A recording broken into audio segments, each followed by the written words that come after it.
एक दिन एक संत प्रात काल भ्रमण के हेतु से किसी समुद्र के तट पर पहुंचते हैं। संत का ध्यान वहां पर एक पुरुष पर गया। वह पुरुष एक स्त्री की गोद में सर रखकर सो रहा था।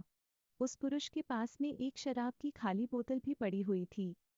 ये सब देखकर संत ने सोचा कि ये पुरुष कितना विलासी और तामसिक है, जो कि सुबह सुबह शराब का सेवन करके एक स्त्री की गोद में सर रख के प्रेमालाप कर रहा है। कुछ देर के बाद उस समुद्र से किसी मनुष्य की चिल्लाने की आवाज आने लगी। वो मनुष्य समुद्र में डूब रहा था, इसलिए वो बचाओ बचाओ ऐसे चिल्ला रहा था। उस संत ने ये सब देखा, फिर भी वो कुछ नहीं कर पाया क्योंकि उसे तैरना नहीं आता था। संत बिना कुछ बोले वही के वही खड़ा रहा और ये सब देखता रहा। जो पुरुष एक स्त्री की गोद में अपना सर रख के सो रहा था वो खड़ा हुआ और उस डूबने वाले मनुष्य को बचाने के लिए पानी में कूद पड़ा। थोड़ी ही देर में तो उस पुरुष ने उस डूबने वाले व्यक्ति को बचा लिया और वो उसे समुद्र के किनारे पे लेकर आ गया।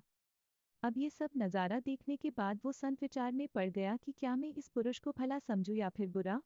संत उस पुरुष के पास जाते हैं और उनसे पूछते हैं कि भाई तुम कौन हो, यहाँ पर तुम क्या कर रहे हो।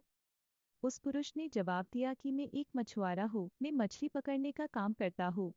आज कई दिनों के बाद में पात काल समुद्र से मछली पकड़ने के बाद जल्दी यहाँ पर आराम करने के लिए लौटा हूँ।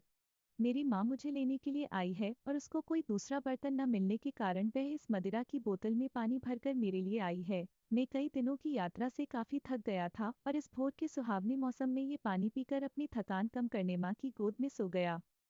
ये सब सुनकर संत की आंखें नम हो जाती है। संत सोच रहा था कि मैंने जो कुछ भी देखा और उसका अंदाजा लगाया वो सब गलत था, वास्तविकता कुछ और ही थी। उसे अपने आप पर गुस्सा आता है कि मैंने कैसे किसी के बारे में ऐसा घटिया सोचा। इसीलिए हमें किसी भी निर्णय लेने से पहले उसके बारे में 100 बार सोचना चाहिए और अच्छे से सोच समझकर ही फैसला लेना चाहिए। क्योंकि कभी कभी हम फालतू के भ्रम में होते हैं और ऐसे भ्रम में आकर हम गलत फैसला ही कर लेते हैं। मॉरल, हमें जो जैसा दिखता है वैसा होता नहीं है, उसका एक दूसरा पहलू भी हो सकता है, पर कभी कभी हम फालतू के भ्रम में आके गलत सोच लेते हैं।